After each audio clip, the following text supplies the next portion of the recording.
pu être ici aujourd'hui. Et il trouve ça très regrettable, d'ailleurs. Permettez-moi de me présenter. Je suis Domenico Cavalieri. Je suis le candidat pour la coalition Avenir Québec. Je suis avocat de profession. Je me suis joint à la coalition parce que, comme plusieurs parmi vous, j'étais un peu tanné de ce qui se passait dans notre société aujourd'hui. Il y a des lacunes importantes au niveau de la santé, au niveau de l'éducation, au niveau de l'économie. Et puis, j'ai dit qu'il fallait nécessairement que je m'implique et faire de quoi pour rendre ça mieux, pour relancer le Québec. C'est justement ce que nous avons au sein de la coalition. C'est une vision de relancer les affaires tout en cherchant des efficacités pour qu'on puisse justement remettre des services pour économiser, pour trouver un moyen de redonner plus de services aux citoyens, aux Québécois, à tous les Québécois et les Québécoises. Et ça va se faire de façon à trouver des efficacités dans le système de la santé, des efficacités dans le système d'éducation. Et c'est juste comme ça qu'on pourrait justement aller trouver des plus grands budgets pour redonner aux citoyens des services qu'ils ont nécessairement besoin. Vous savez, moi personnellement, j'ai une connaissance très très personnelle du milieu de la communauté des personnes avec des mobilités réduites. J'ai eu un accident à l'âge de 15 ans. Je suis en fauteuil roulant depuis 1988 et donc je connais très très bien les difficultés que font face les personnes à mobilité réduite. Et puis, trop souvent, ce n'est pas une question de manque de budget ou c'est vraiment de l'inefficacité dans le système et puis un manquement de volonté politique, vraiment de vouloir faire de notre société une société inclusive. Je me suis toujours lutté pour ainsi faire, et puis de façon personnelle, et puis je vais continuer de le faire dans mon cheminement, dans n'importe quel domaine que je choisis, et puis j'espère de pouvoir le faire pour vous en particulier. Merci. Merci beaucoup. J'inviterai maintenant Mme Manon Massé à prendre la parole. Bonjour tout le monde. Alors, c'est clair qu'un peuple qui se respecte, c'est un peuple qui est à l'écoute de l'ensemble de ses concitoyens. J'aimais bien quand Jean-Yves disait on n'est pas en perte d'autonomie, on est en quête d'autonomie. Je pense que c'est essentiel comme message à retenir. Et dans ce sens-là, Québec solidaire est aux côtés de l'ensemble des personnes qui vivent mobilité réduite ou qui sont pris avec un handicap ou whatever. L'idée étant, on est des humains et en ce sens-là, c'est essentiel qu'on y trouve notre place. Comme société, on sait, à Québec solidaire, on a compris que dans les faits, oui, c'est une question de moyens. On a assoiffé notre système de santé, on a assoiffé nos services sociaux, qui fait qu'aujourd'hui, on se retrouve dans une situation où on laisse beaucoup plus facilement partir les redevances de nos industries minières qui nous feraient de l'argent collectivement pour pouvoir investir réellement pour le besoin de la population. On laisse partir ça au nom d'une complicité avec les grands financiers de ce monde, qu'à Québec solidaire, on se refuse.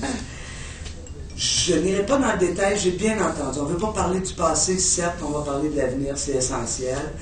Tout ce que Québec solidaire, à travers ma bouche, va mettre de l'avant dans les prochaines 2 heures, est chiffré.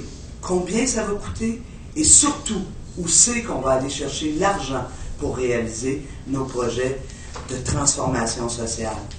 Et dans ce sens-là, bien sûr, je vous invite à aller voir notre site web qui est assez bien adapté pour vous permettre d'avoir les détails.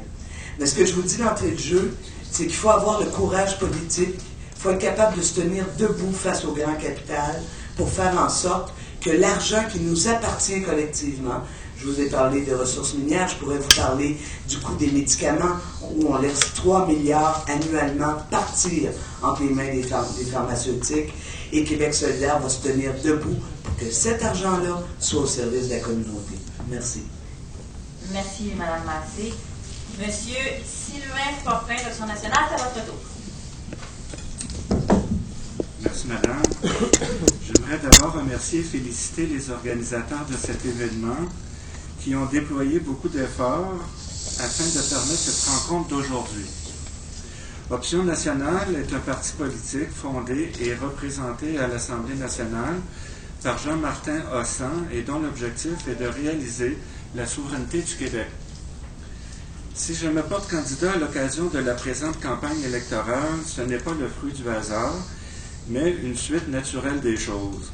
Mon fils Mathieu est né il y a 15 ans avec une trisomie 21 et je l'aime d'un amour infini.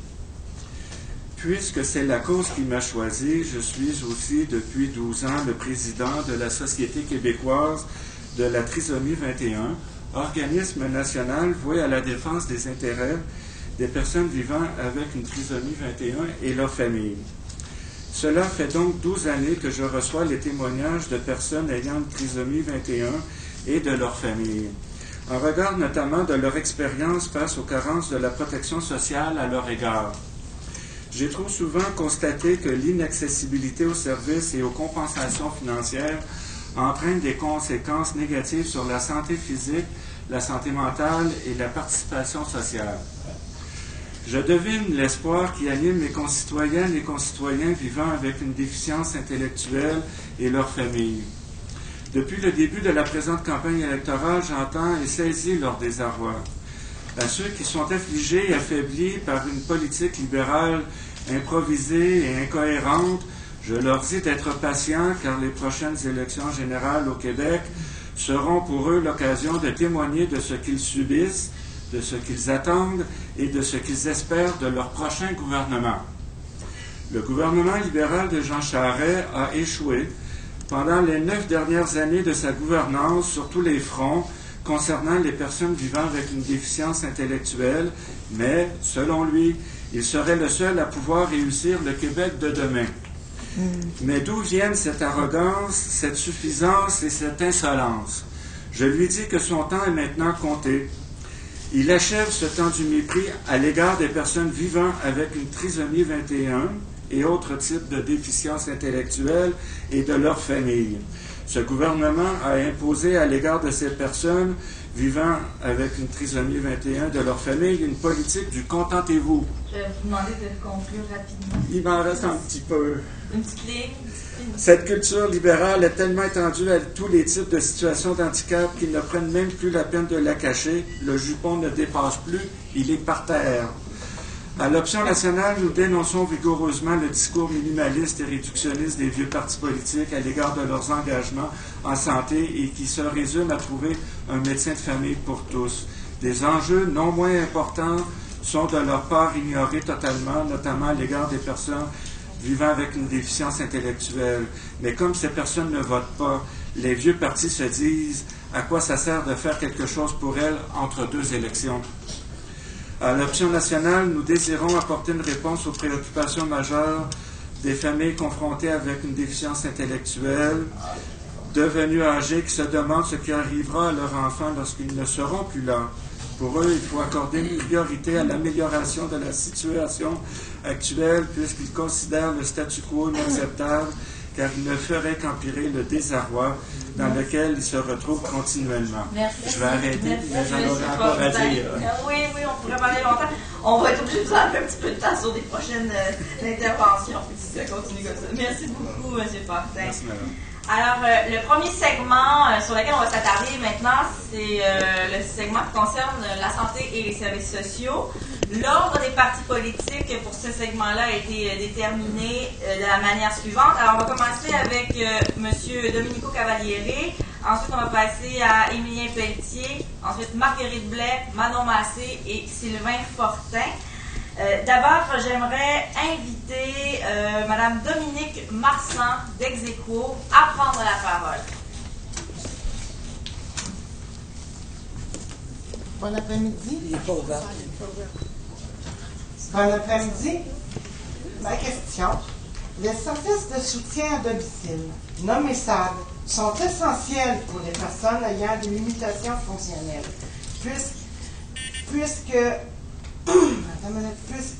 pour qu'elles puissent vivre leur inclusion sociale, professionnelle et économique. Il est bien important pour nos politiciens de comprendre que ces personnes ne sont pas en perte d'autonomie, mais bien en quête d'autonomie. Concrètement, les personnes ont besoin de ces services pour se lever, se coucher, faire leur toilette, se nourrir, pour l'entretien ménager, pour faire des courses, etc. La vie courante, quoi. nous pouvons affirmer que ces services sont loin d'être tous disponibles et qu'une pléiade de problèmes persiste toujours depuis trop longtemps. C'est des milliers de personnes ayant une déficience qui ne peuvent vivre leur inclusion à part entière. Les C3S offrent des services non pas à partir des besoins de la personne, mais bien en fonction de l'enveloppe budgétaire disponible. Merci. Depuis 15 ans,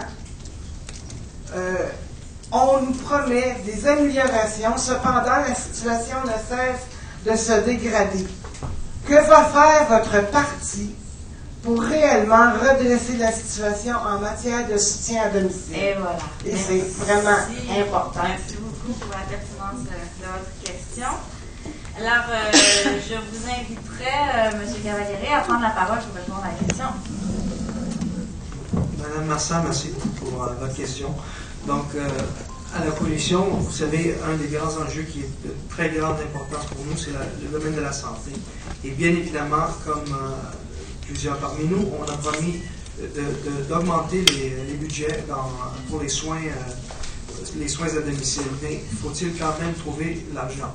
Donc, ce qu'on propose, nous, et vous avez raison quand vous dites que les CSS ont des budgets préétablis, et je vous dirais même qu'ils sont établis en fonction, sur une base historique, c'est-à-dire. Et nous, ce qu'on propose à la coalition, c'est de changer ça et de mettre en place un système qui va octroyer les budgets aux établissements de santé, notamment les CSSS, sur une fonction de volume. C'est-à-dire, si un CSSS dans un quartier voit un volume de patients plus élevé qu'un autre, bien, son budget va être établi en conséquence, ce qui est tout à fait logique, ça rentre dans la logique des choses. Si on continue avec notre système de financement des budgets sur une base historique, bien nécessairement, on va continuer dans l'avenue du gaspillage, c'est-à-dire parce que vous savez fort bien, comme on le sait, les budgets qui ne sont pas dépensés sont pénalisés l'année suivante. Donc, forcément, un CSSS, comme tout autre établissement de santé, ne voudrait pas voir son budget diminuer. L'année suivante, ils vont faire en sorte qu'ils vont le dépenser de façon parfois hors contexte ou dans des domaines ou des besoins qui ne sont pas nécessairement présents dans un quartier en particulier. Mais si on remplace ça avec un financement sur une base de volume par patient, donc nécessairement on va voir les services aux patients augmenter. En plus, ce qu'on propose aussi à la coalition, c'est d'éliminer les ASSS. Pourquoi? Et puis ça, quand on dit on veut les éliminer, les abolir, on ne dit pas qu'on veut carrément mettre tout le monde qui travaille au ASSS à la porte. C'est faux. Ce qu'on veut faire, c'est qu'on veut prendre une partie de ce monde-là, puis les remettre dans les lignes premières dans les établissements de santé. Et donc, en ce faisant, on va augmenter nos efficacités, on va augmenter nos économies, on pourrait davantage les mettre dans des soins directs aux patients. Merci. Monsieur Émilien Pelletier. Alors, merci. Notre engagement pour ce qui est des soins à domicile, on veut favoriser l'accessibilité aux ressources, que ce soit en hébergement ou en service à domicile. Le Parti québécois a pris l'engagement de prioriser les soins et les services à domicile en s'appuyant notamment sur les entreprises d'économie sociale afin que nos aînés, les personnes vulnérables et les personnes handicapées puissent vivre le plus longtemps possible chez eux. Le Parti québécois s'engage également à adopter une véritable politique de soins à domicile et à mettre en place une assurance autonomie afin d'augmenter et d'améliorer les soins et services aux personnes handicapées, aux personnes qui sont vulnérables, ainsi qu'à tous nos aînés en perte d'autonomie, de simplifier l'accès au financement de ces soins et services. Ce virage majeur vers les soins à domicile s'accompagnera d'un investissement de 500 millions de dollars supplémentaires dans les soins à domicile sur 5 ans. En dotant le Québec d'une assurance autonomie, le Parti québécois vise par ses moyens à opérationnaliser le principe voulant que l'argent suit le client. Trop souvent, on investit beaucoup d'argent, mais on s'aperçoit que sur le terrain, ça ne paraît pas, il n'y a pas de résultat. De plus, l'allocation des ressources en fonction des besoins réels des personnes favorisera l'équité interrégionale.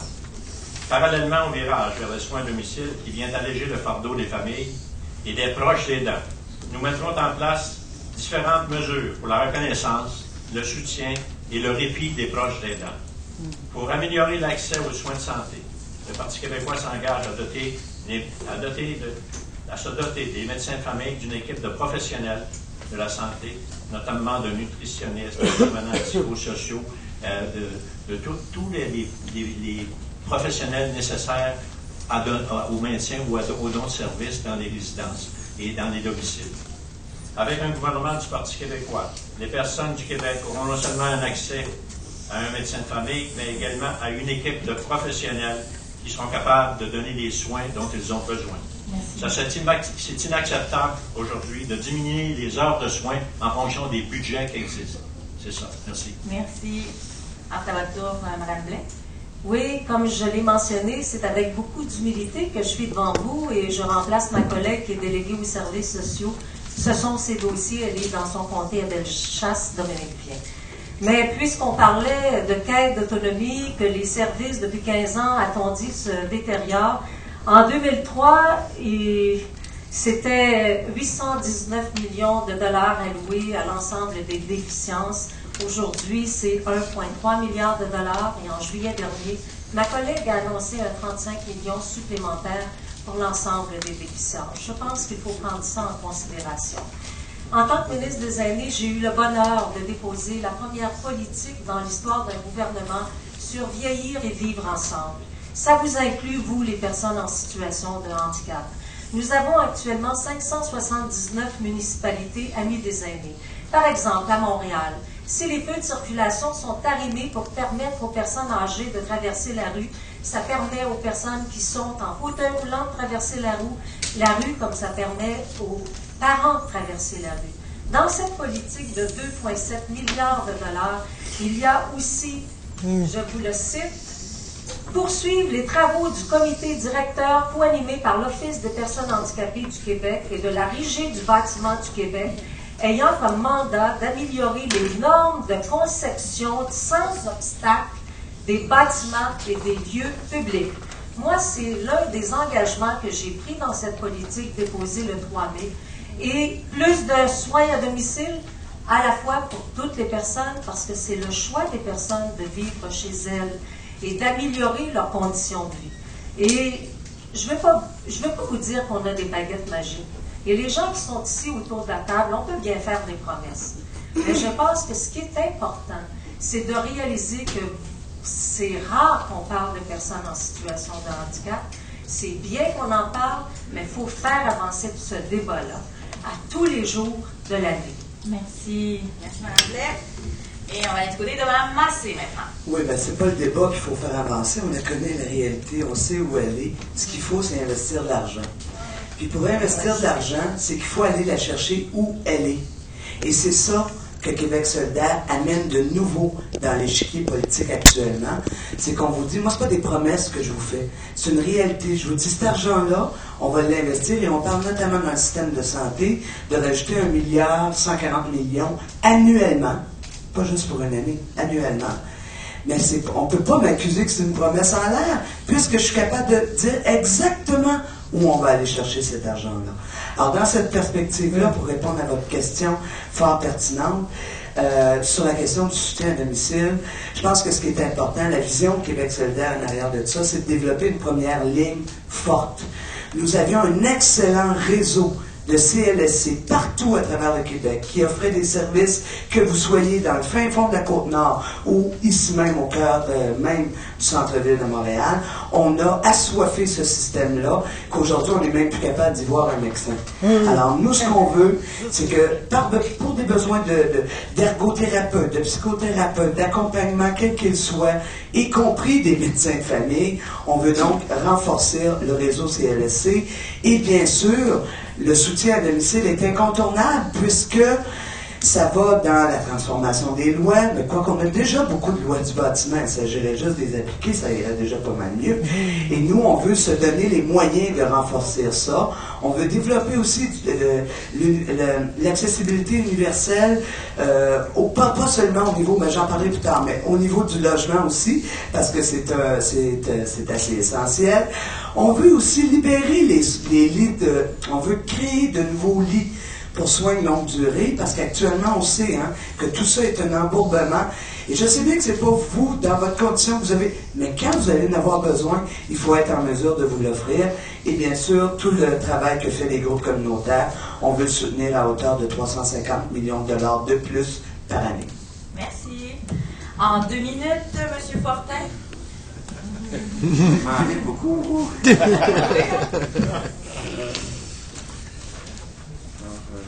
vais quand même répondre à vos attentes. Oui. Pour Option nationale, il est clair que le système hospitalo-centré dans lequel nous sommes au Québec doit prendre moins de place pour en laisser à la prévention et à l'application des déterminants de la santé. J'aimerais vous rappeler une situation que nous avons vécue au Québec et qui illustre ce qui peut arriver lorsque les services à domicile sont absents.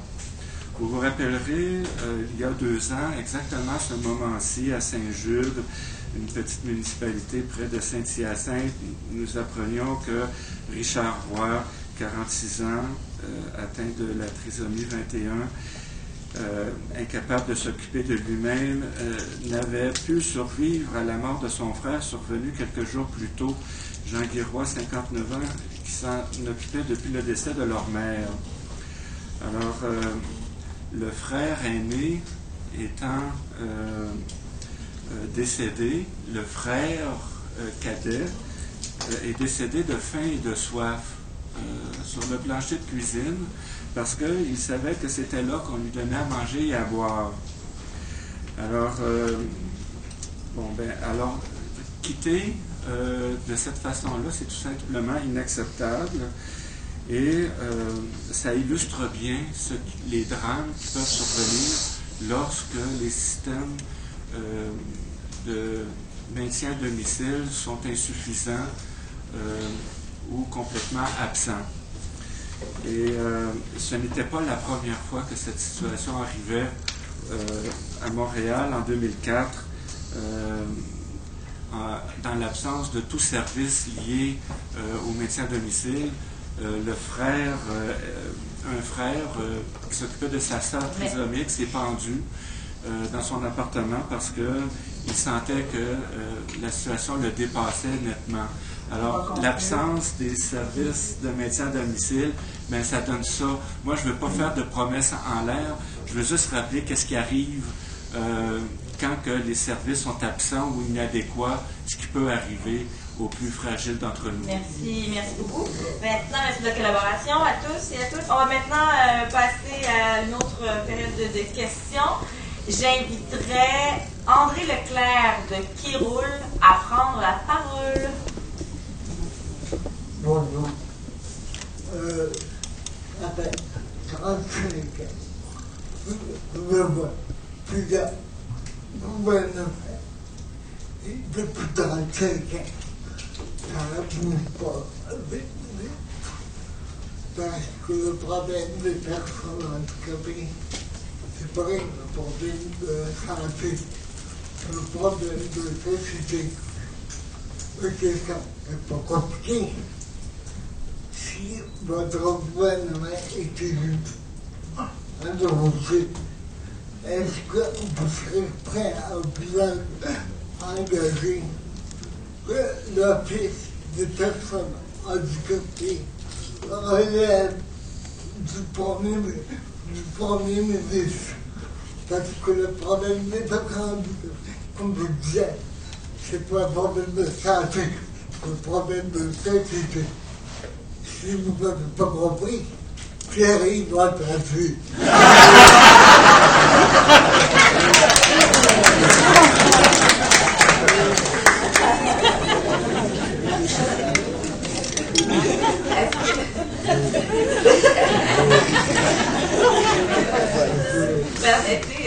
Est-ce que vous vouliez non? Est-ce que vous voulez que je repose la question? Je vais la poser. Seriez-vous d'accord à ce que l'Office des personnes handicapées du Québec relève du Premier ministre plutôt que du ministère de la Santé?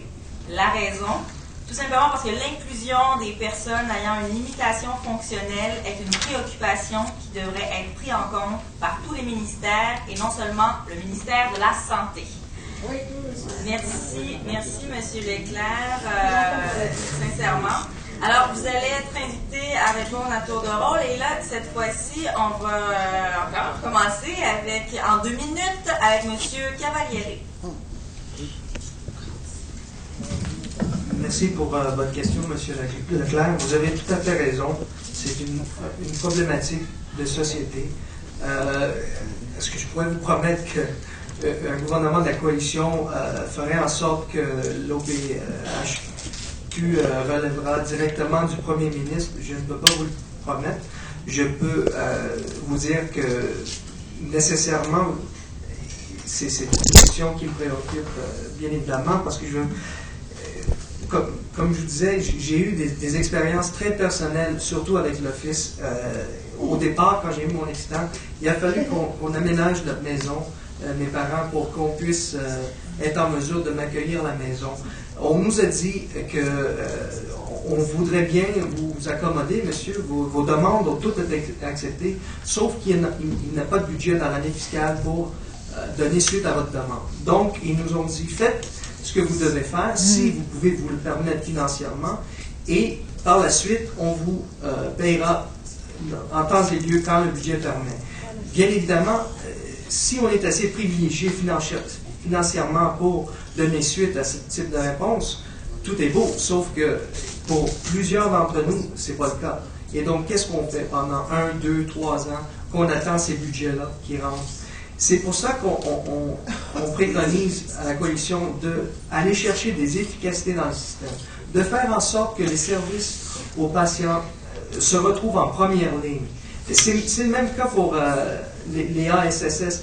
Quand je fais personnellement recours à des besoins de fourniture médicale pour, excusez-moi d'être très personnel, mais pour mes besoins d'élimination. Et donc, nécessairement, il fallait que je fasse recours. Il fallait que je fasse une demande au ASSS. Et puis, en ce faisant, il n'y avait pas moins de 3 intervenants dans cette demande-là. Il y a l'ASSS, il y a l'infirmière de l'établissement où j'étais accueilli, et puis il y avait aussi le fournisseur privé qui fait suite à la demande de fourniture médicale.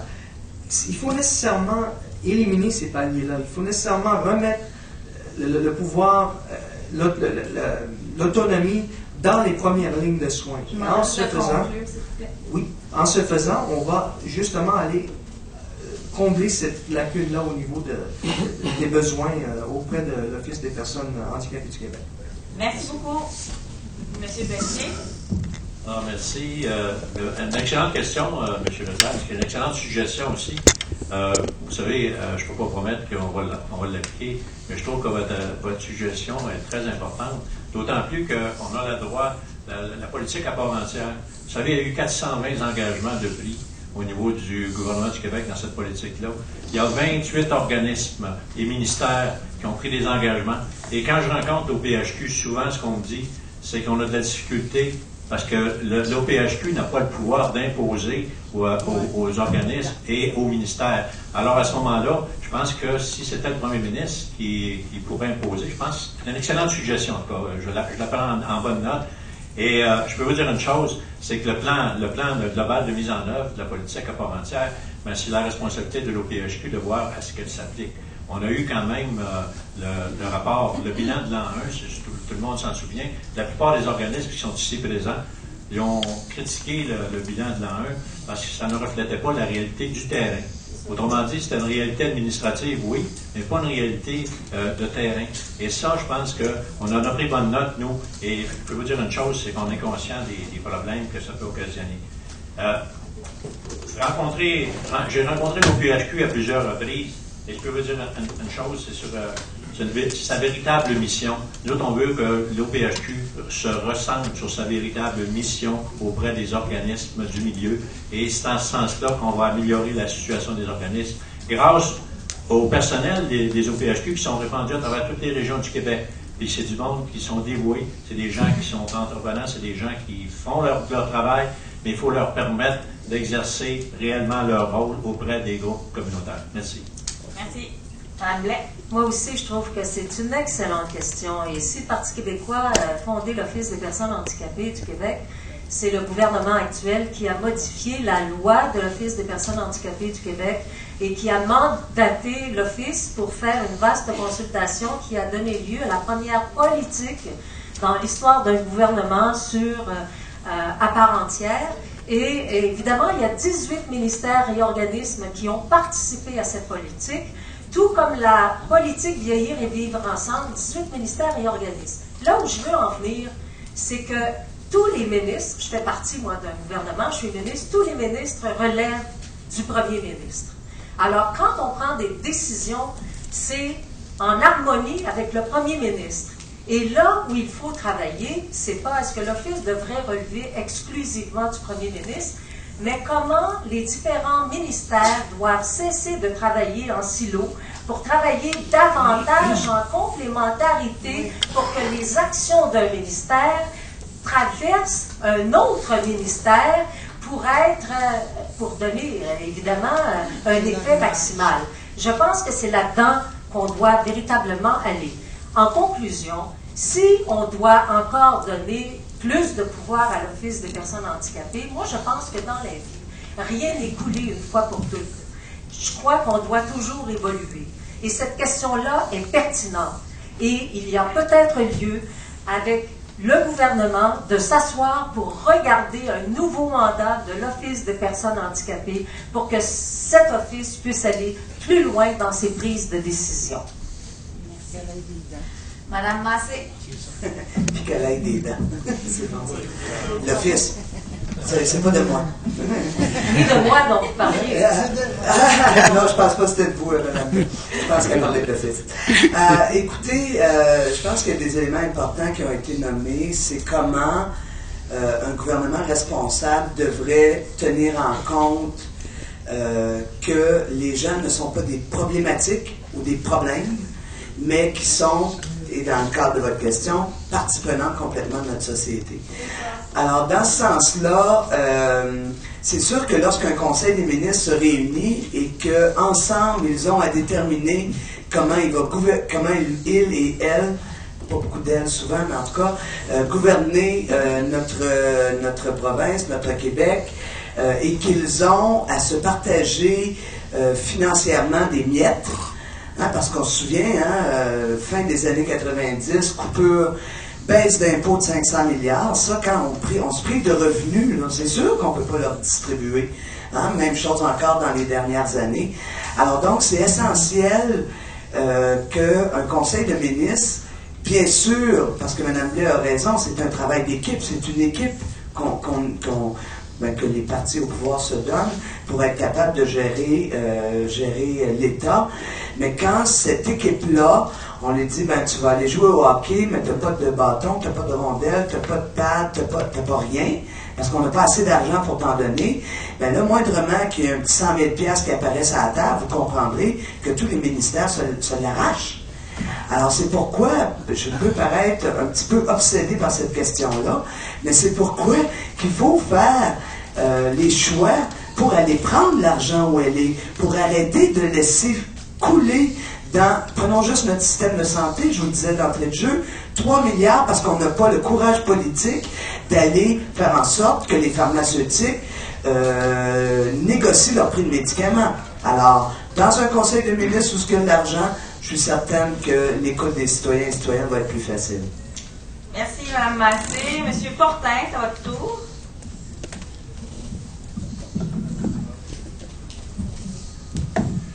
Oui, alors, en 2004, la question est très pertinente. En 2004, à titre de président de la Société québécoise de la trisomie 21, je m'étais rendu à Québec au Parlement, en commission parlementaire au Salon Rouge, pour déposer un mémoire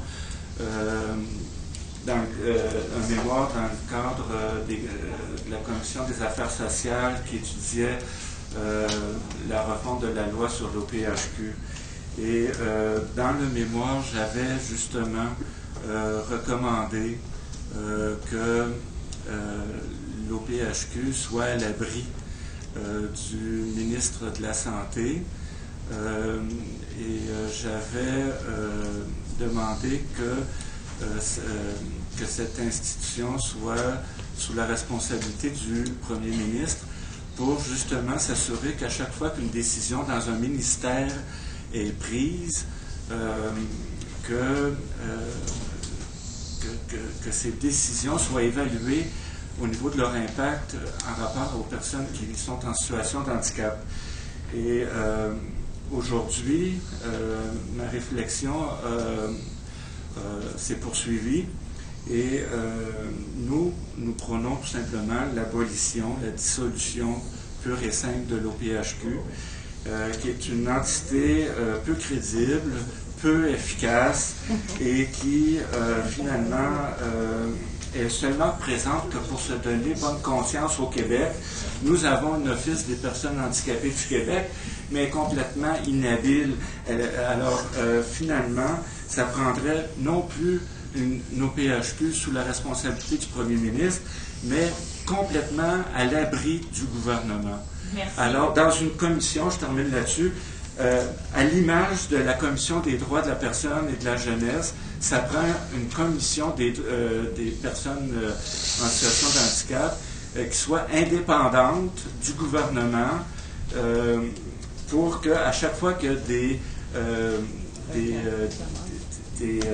baisses dans les allocations dans chacun des ministères, c'est toujours les personnes les plus fragiles, les plus vulnérables qui sont touchées en premier. Alors, c'est pour ça qu'il faut mettre l'OPHQ, il faut la dissoudre, puis créer une commission beaucoup plus crédible et beaucoup plus performante. Okay. Merci beaucoup. Merci. Alors là, on va passer à la question. J'invite Mathieu Frappier, agent de promotion en santé et services sociaux d'Execo, à venir poser sa question. Je dois préciser d'emblée que ce n'est pas ma question, c'est une question qui vient de l'une de nos membres qui a malheureusement eu un problème de transport. Donc, j'adresse la question au nom de Mme Joanne Pépin, membre d'Execo. Plusieurs restructurations inspirées des méthodes Lean ou Toyota sont actuellement en cours dans le réseau de la santé. Ces philosophies visent l'optimisation des services sans engager d'investissement supplémentaire. La méthode Toyota appliquée en santé et services sociaux repose sur une approche client de la population, une priorisation des activités en fonction de leur valeur ajoutée et d'un contrôle accru de la qualité. Qu'est-ce que vous pensez de cette approche appliquée au milieu de la santé et des services sociaux? Merci. Alors, on va commencer avec vous, M. Cavalieri. Je vous écoute. Oui, pardon. Pouvez-vous juste répéter le début de votre question? Avec plaisir. Donc, c'est au sujet des restructurations inspirées des méthodes Lean ou Toyota. Un petit peu plus fort, s'il vous plaît. Essayez de le faire. Donc, plusieurs restructurations inspirées des méthodes Lean ou Toyota sont actuellement en cours dans le réseau de la santé. On sait que c'est des philosophies qui visent l'optimisation des services sans engager d'investissement supplémentaire. Cette méthode Toyota appliquée en santé et services sociaux repose sur une approche client de la population, une priorisation des activités en fonction de leur valeur ajoutée et finalement d'un contrôle accru de la qualité. Qu'est-ce que vous pensez de cette approche-là en santé et services sociaux? Merci. Oui, M. Frappier, merci beaucoup pour la question de la part de Mme Pépin. C'est justement ce qu'on préconise de la coalition, c'est d'aller chercher des efficacités, non pas seulement d'augmenter des budgets. Vous savez que, je pense que tout le monde le sait, on dépense au-dessus de 30 milliards de dollars dans le système de la santé. Pour moi, ce n'est pas une question d'argent qui manque. Là. Entre le système de la santé et le système de l'éducation, on dépense 70% du budget du Québec. C'est nécessairement pas une question d'argent, il faut nécessairement chercher des efficacités dans le système. Et ça commence avec le courage de vouloir faire des changements qui sont, oui, audacieux, oui, parfois difficiles, mais qui sont nécessaires. En ce faisant, on va aller dégager de l'argent pour justement redonner plus de services accrus aux patients sur les premières lignes. C'est justement ça que préconise la coalition. Merci. Alors, M. Pelletier, c'est à vous. Alors, merci. Au niveau du Parti québécois, écoutez, la méthode Toyota, là, c'est une méthode qui est utilisée pour du rendement maximum avec un coût minimum. Alors, quand je parle de personnes handicapées, je parle d'humains. Il n'est pas question d'appliquer la méthode Toyota à des humains. Pourquoi? Je vais vous le dire tout simplement. Il y a des gens qui nécessitent 2 heures de soins. Il y en a qui nécessitent 7 heures de soins. Et la méthode Toyota, c'est tout le monde pareil ou à peu près. Et si tu ne remplis pas, tu ne rentres pas dans les critères, dans les 2 heures ou dans les 3 heures que tu as données parce que la personne demande un peu plus d'attention, un peu plus de soins. Mais à ce moment-là, c'est ce qui s'applique. La méthode Toyota, elle peut être bonne dans certaines circonstances. Au niveau des approvisionnements, au niveau de l'entretien, de certains édifices, au niveau de l'efficacité, l'efficience. Mais quand on parle d'appliquer la méthode Toyota à des êtres humains, à des personnes qui ont besoin d'aide, à des personnes qui ont besoin de services, ben moi je pense que là, on commence à dire, là, quand tu vas voir une personne âgée, tu vas voir une personne aînée, une personne avec un handicap, tu as 1 heure, si tu dépasses 1 heure, ben c'est bonne valeur, tu es plus efficace. Mais là, écoutez, je pense que le Parti québécois va se prononcer, il se prononce ouvertement contre cette méthode-là au niveau des personnes. Au niveau des appareils, au niveau des édifices, des bâtiments, des établissements, ça peut s'appliquer au niveau des appareils, d'achat des appareils, des équipements, mais pas sur les humains. Les humains, ce qu'ils veulent, c'est d'avoir des services, et quand il faut prendre le temps pour les donner, ces services-là, ça s'évalue aussi dans le temps, et puis ça a un coût, bien sûr, mais c'est un coût qu'on est capable d'assumer comme collectivité. Ce que M. n'a pas dit, par exemple, la méthode Toyota, ça aussi, ça ramène, on s'en va vers la privatisation des soins de santé avec la méthode Toyota. Et ça, il faut éviter ça. C'est des soins publics, c'est un service public, et nous, on va se battre pour ça. Merci. Merci. C'est au tour de Mme Blais. Oui, je suis pas mal d'accord avec ce que M. Pelletier vient de dire. D'une part, la méthode Toyota vise directement le Parti libéral, parce que c'est le ministre Bolduc qui l'applique, mais ça ne s'applique pas aux humains. C'est une méthode qui veut s'appliquer au niveau de l'efficacité de la gestion du système. C'est important de le dire. Je l'ai vu l'autre fois quand j'ai fait une visite avec lui à l'hôpital de Verdun. Je crois qu'il faut faire très attention. Quand on parle d'efficacité au niveau des êtres humains, on ne peut pas traiter une personne qui a besoin d'1 heure puis lui dire « Ah, ben moi je pars au bout d'1 heure quand on n'a pas fini le service. » Je crois que ça ne fonctionne pas comme ça. Et on ne peut pas dire que la méthode Toyota va remplacer le financement dans le système de santé. Est-ce que c'est clair? La moitié du budget total du gouvernement, ou presque la moitié, ça va au système de santé. N'oubliez pas que le Québec est la 2e société au monde à vieillir le plus rapidement, après le Japon. C'est pas une maladie qui fait vieillir, là. On vit, c'est comme ça. Et qu'il faut aussi travailler sur cette quête d'autonomie. Il faut travailler sur le vieillissement actif, aussi avec les personnes en situation de handicap. Et moi, je veux vous dire qu'il y a un nouveau phénomène sur lequel on va vraiment devoir se poser des questions dans l'avenir, parce que les personnes en situation de handicap vivent beaucoup plus longtemps qu'auparavant.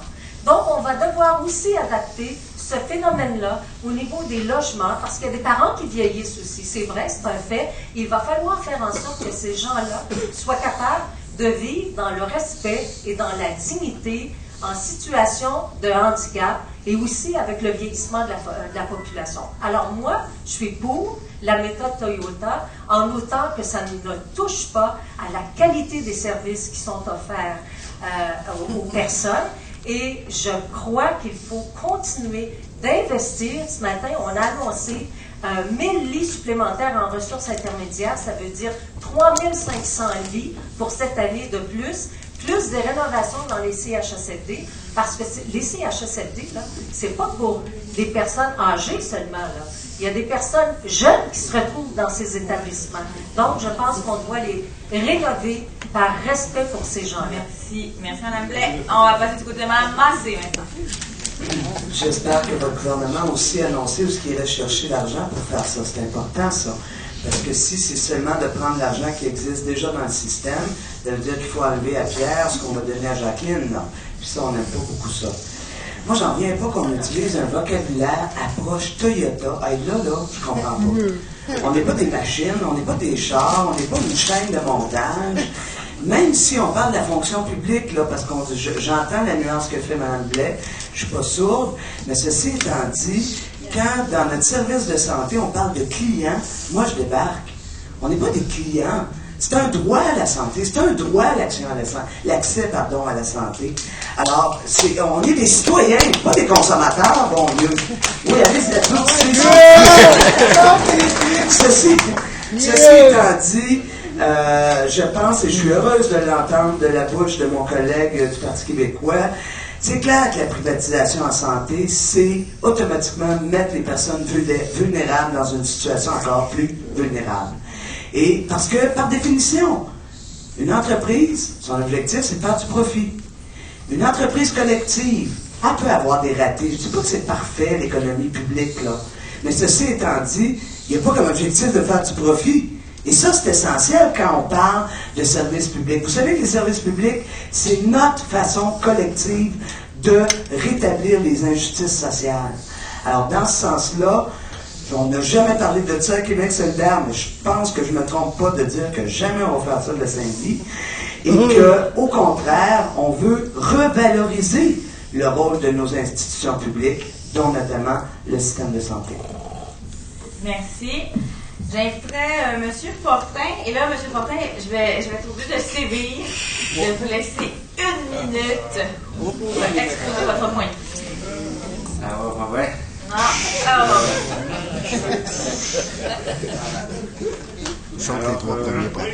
La recherche de financement dans le réseau, pour financer le réseau de la santé et des services sociaux est une préoccupation constante par tous les partis politiques, mais à Option nationale, là où il faut chercher l'argent, c'est à Ottawa.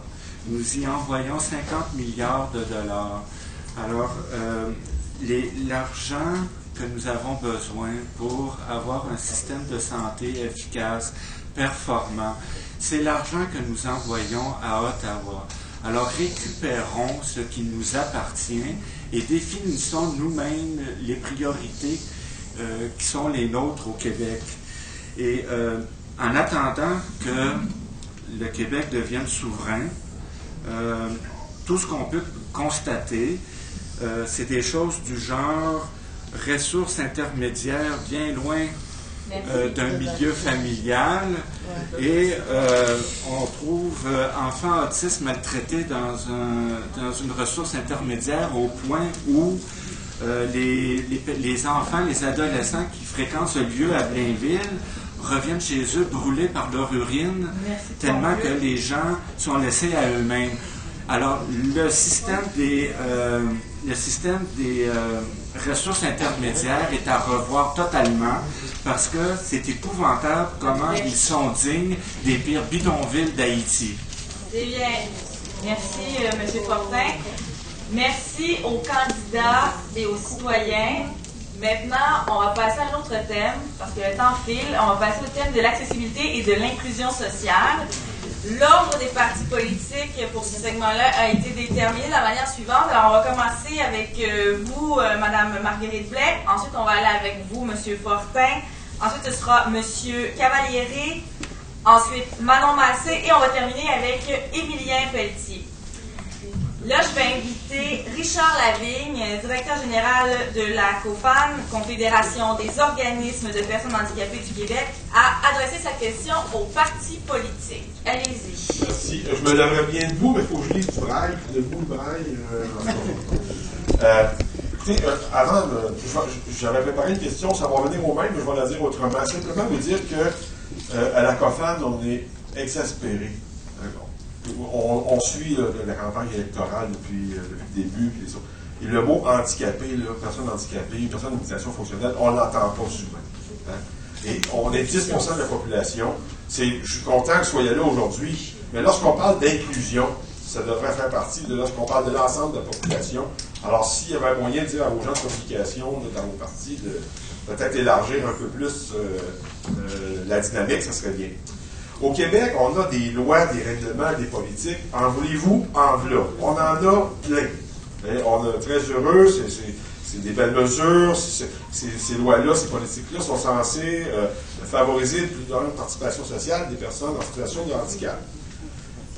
Ces lois-là demandent à ce qu'on dresse des plans d'action annuels à l'égard des personnes qui ont une limitation fonctionnelle.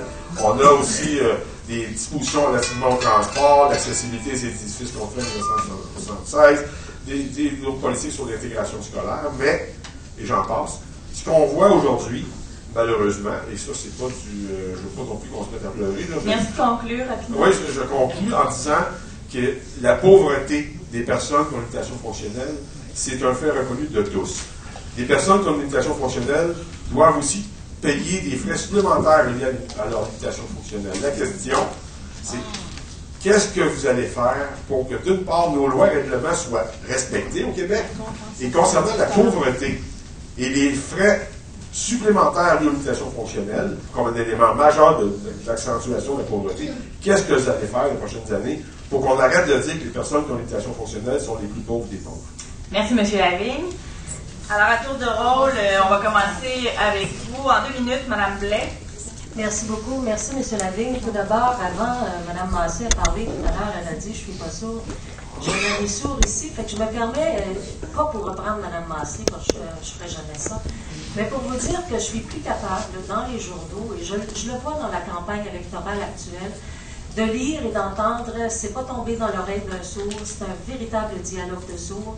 Je pense que ce sont des expressions discriminatoires pour les personnes sourdes. Fait que je pense que là, c'est le temps que ça cesse aussi. Monsieur Lavigne, vous avez raison. Je pense qu'il faut faire plus. Les personnes en situation de handicap sont en situation de pauvreté aussi. Je crois qu'on n'a pas assez travaillé. Ma collègue Dominique Vier a rencontré Pierre-Yves Lévesque. Ils ont discuté de ce sujet. Ils ont discuté de la compensation financière au niveau d'un handicap, comme dans certains pays d'Europe. Ça n'a pas été mis en place ici parce qu'on a des centres de réadaptation déficience physique, etc. Mais il faut trouver des solutions. On n'a pas trouvé de solution, il faut trouver des solutions. Je fais une forme de meilleur culpa, je pense que c'est important de le dire. Alors, la politique qui a été mise en place à part entière visait justement une compensation adéquate pour être en mesure de défrayer les coûts supplémentaires qui sont reliés aux déficiences ou aux incapacités. Vous savez, j'ai mis en place, comme ministre des Aînés, un fonds de soutien aux proches aidants de 200 millions de dollars qui commence juste à s'instaurer dans toutes les régions du Québec. Moi, je pense qu'on pourrait prendre l'idée de ce fonds-là qui s'adresse plus spécifiquement aux aidants des aînés pour le rendre accessible aussi pour les personnes qui sont en situation de handicap, pour les parents ou pour les autres, parce que la question des proches aidants est aussi quelque chose de très important. Alors, moi, je pense qu'on doit regarder d'autres alternatives, qu'on doit non seulement discuter, mais trouver des solutions. Merci. Et maintenant, d'Option nationale, c'est à votre tour rapidement, M. Fortin.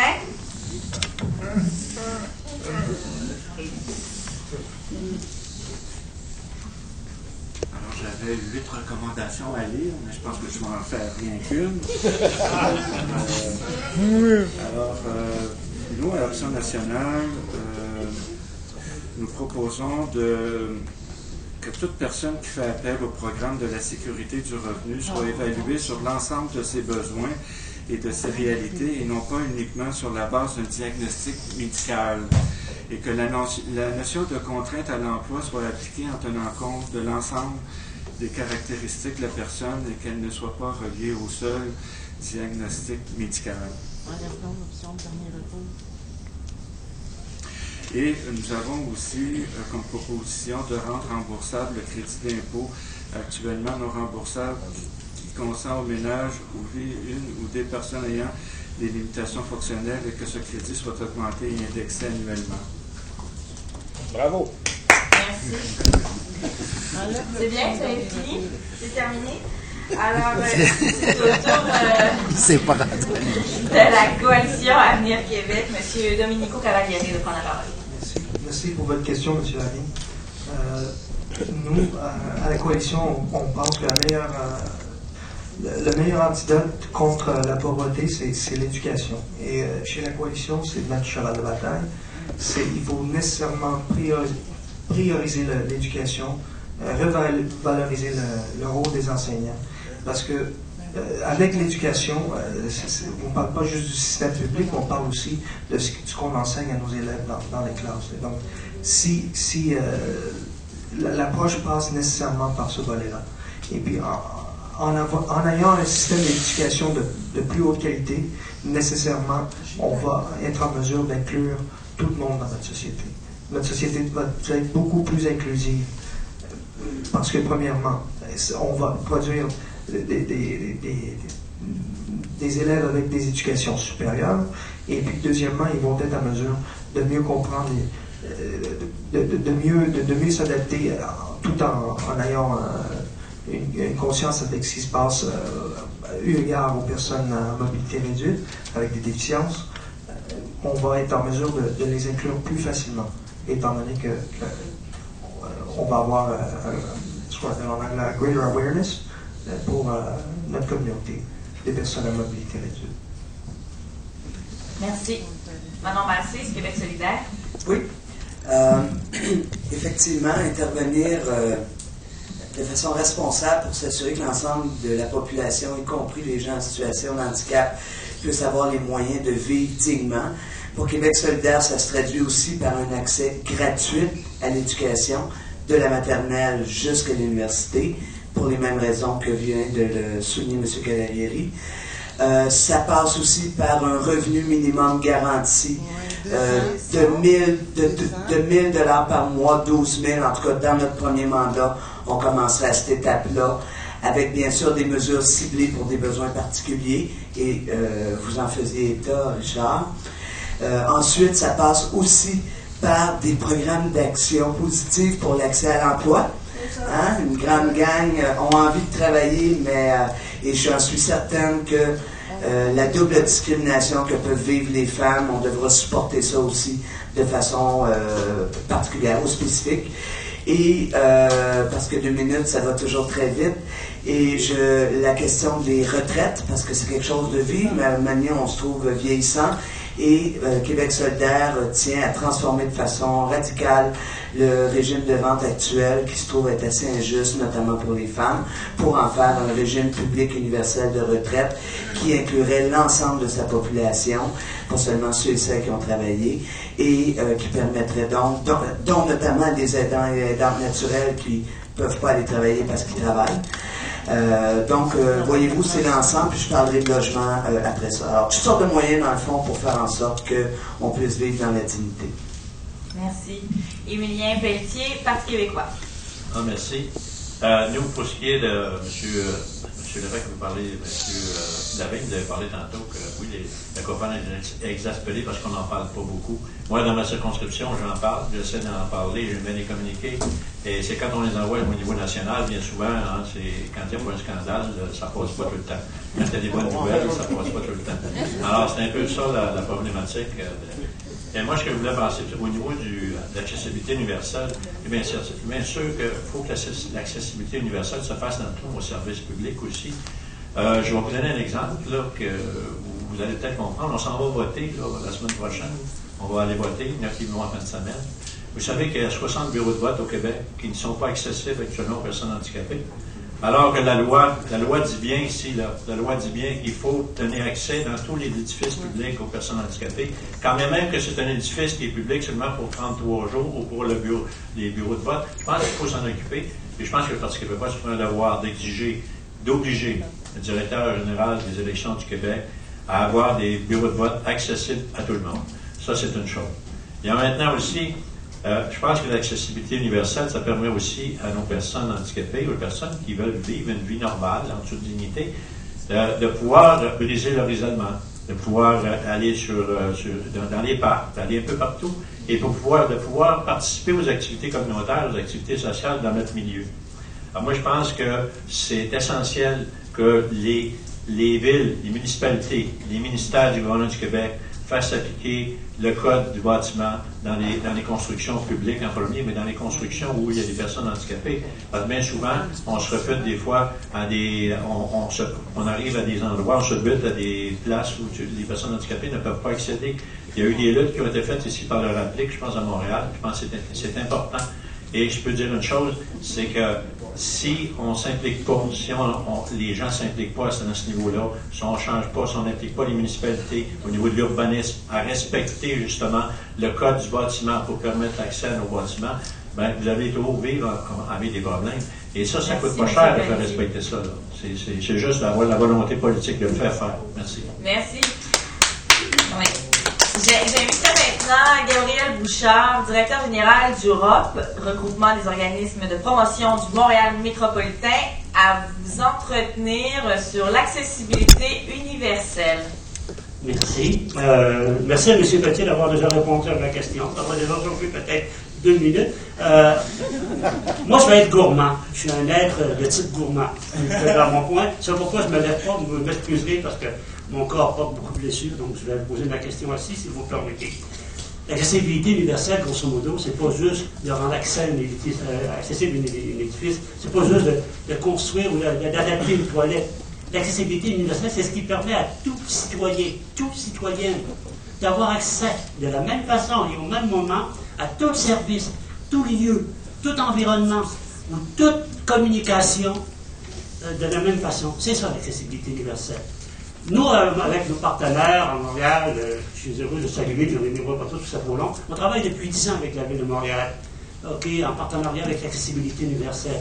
Je peux vous dire qu'à Montréal, on a fait des gros progrès dans les différentes sphères de la vie municipale. Même la Ville de Montréal a adopté l'an passé une politique sur l'accessibilité universelle qui a été adoptée par les 19 conseils d'arrondissement par la suite. On est en train de négocier avec l'Agence de santé et des services sociaux de Montréal la formation d'un comité permanent sur l'accessibilité universelle. Votre question, s'il vous plaît. Santé et services sociaux.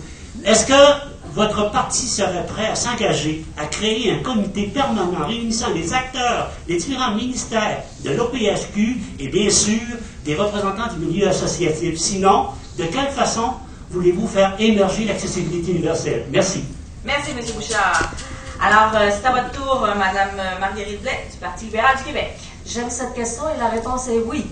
Tout d'abord, je l'ai annoncé le 3 mai dernier dans la politique Vieillir et vivre ensemble. Je suis pour le concept de visitability. Je pense qu'il faut absolument que le concept de l'adaptation universelle soit pour tous.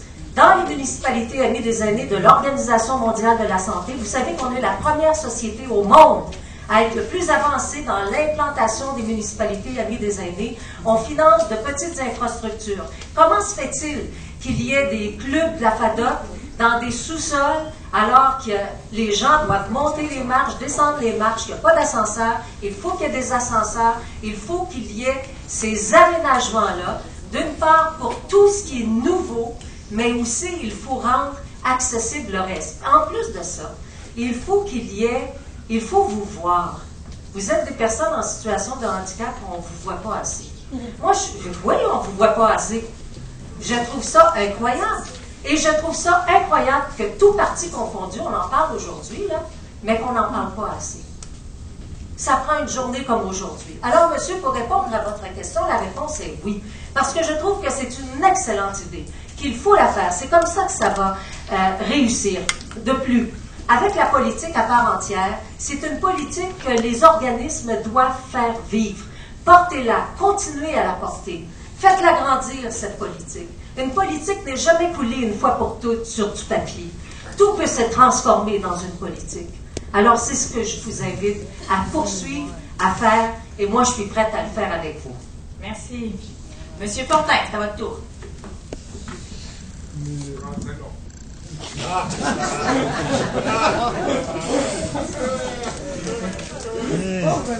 Alors, en rapport avec l'accessibilité universelle,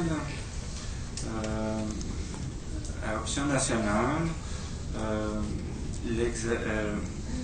ça permet l'exercice du droit à l'égalité des personnes en situation de handicap et ça permet en même temps de la participation citoyenne. Et il y a un pacte international relatif aux droits économiques, sociaux et culturels qui est entré en vigueur en 1976 et les États partis, dont le Canada, s'engagent à apporter des correctifs pour que cette accessibilité universelle ne soit pas à la traîne. Et finalement, on se rend compte qu'en 2012, on est encore en train de parler de choses qui auraient dû être réglées il y a si longtemps. Alors, la volonté politique, alors il faut constater qu'elle n'a jamais été présente pour que cette accessibilité universelle puisse être pas un concept abstrait, mais une réalité concrète là, pour les personnes qui vivent des situations de handicap. Alors, ben voilà. Merci. Vous allez le faire? Vous allez le faire? On va passer à M. Cavalieri. Merci pour votre question, M. Bouchard. Le concept la philosophie de la conception universelle, je la connais très bien. J'en fais la promotion depuis plusieurs années. D'ailleurs, comme vous le savez bien, c'est l'architecte de renommée Ron Meeks qui a inventé cette philosophie, qui a porté de l'avant cette philosophie-là. Elle est tout à fait formidable. Elle est basée sur 7 principes, comme vous le savez. L'équité dans l'usage, la flexibilité dans l'usage, la simplicité, la perceptibilité de l'information, la tolérance pour l'erreur, l'effort physique minime, ainsi que l'espace et la grandeur. Donc, j'en fais la promotion depuis longtemps, parce que je crois vraiment en cette philosophie-là. Et puis, je vais m'en faire un grand devoir de porter ça à l'attention de notre parti, parce que je crois que non seulement qu'on va être en mesure d'inclure,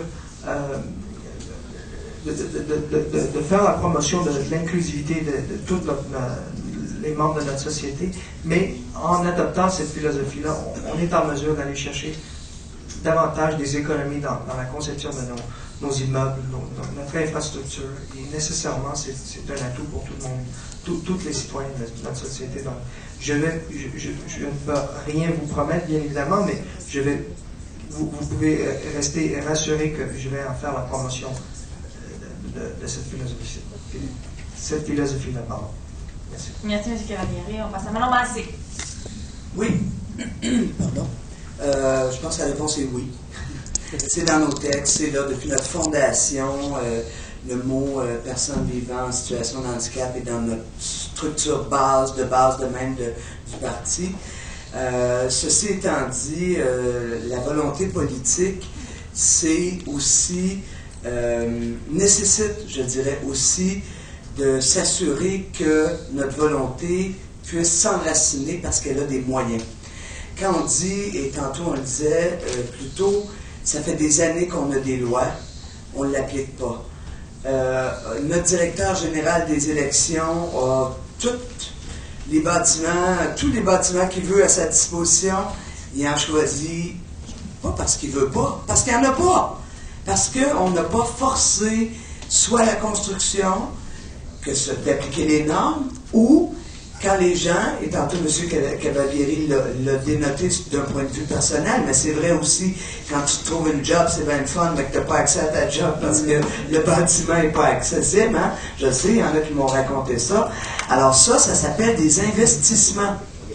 Et les gouvernements, un après l'autre, ont diminué les impôts, ont diminué nos revenus collectifs. Alors, c'est sûr que ces investissements-là, on ne peut pas les faire quand on n'a pas le revenu pour les faire. Alors, dans cette perspective-là, vous savez que c'est un oui, avec l'engagement financier qui vient avec. Merci. Ensuite, au tour d'Émilien Pelletier. Alors, merci. Alors, nous, pour ce qui est de la demande de comité permanent, c'est sûr qu'il va étudier, il va faire en sorte d'assurer un suivi sur toutes les politiques qui vont exister. Je pense que c'est une excellente façon qu'on dit oui à cette suggestion. C'est certain. Pour ce qui est de l'accessibilité comme telle, j'en ai parlé beaucoup tantôt, mais je vais en parler encore. Vous savez, dans les ministères publics, actuellement au Québec, il y a une étude qui a été faite. On dit qu'il manque à peu près un tiers trois handicapés. Il manque à peu près 3 personnes handicapées dans chacun des services parce qu'on n'a pas la cote. On en a un alors qu'on devrait en avoir 3 dans certaines fonctions. Et ça, je pense que c'est important de pousser là-dessus aussi.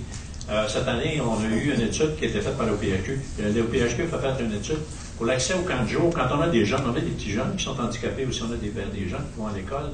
L'accès aussi dans les services de garde qui ne sont pas toujours adaptés pour les personnes handicapées, les jeunes étudiants. Et cette année, nous, justement, ça c'est une zone Noisy-Montérégie, on a sorti une étude sur l'accès au camp de jour. Mais on a envoyé ça, oui, l'étude a été faite par l'OPHQ, c'était envoyé au gouvernement. Sauf qu'on renvoie ça aux municipalités. Les municipalités, pour les camps de jour, c'est ce qu'ils disent, on n'a pas l'argent pour payer un accompagnateur au camp de jour. Moi, je dis, oui, l'accessibilité universelle, c'est important. Il faut penser aussi aux personnes qui doivent accompagner ces personnes-là dans les camps de jour ou comme dans les activités sociales. Ce n'est pas toutes les personnes handicapées qui peuvent se déplacer tout seules.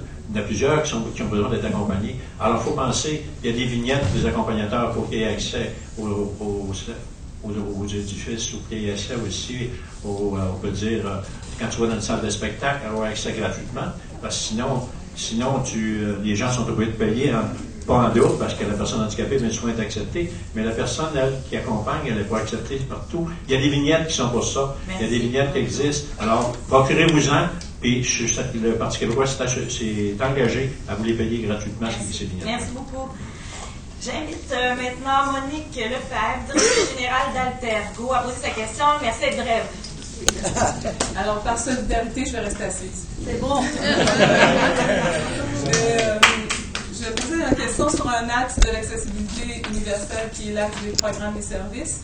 Et, entre autres, parler du droit au loisir. M. Pelletier est peut-être devant. Il avait déjà commencé à répondre à un volet de notre question. En 1997, le gouvernement du Québec a posé un geste important et initié un programme d'accompagnement loisir pour les personnes qui ont des limitations fonctionnelles. Depuis 2006, le montant alloué à la région de Montréal et aux autres régions du Québec n'a pas été indexé ni augmenté.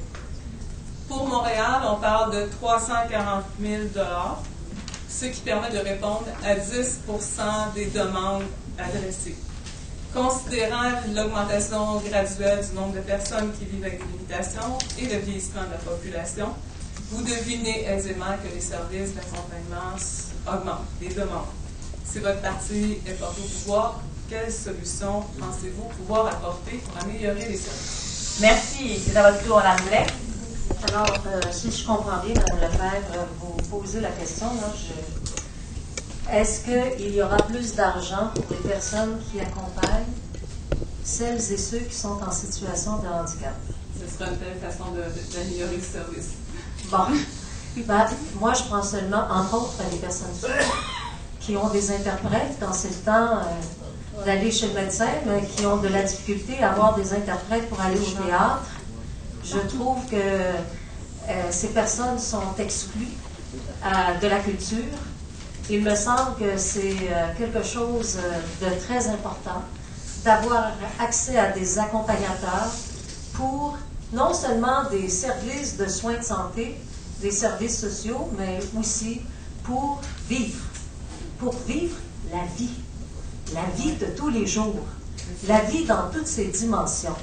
Ça m'apparaît comme fondamental, ça m'apparaît comme le respect des personnes.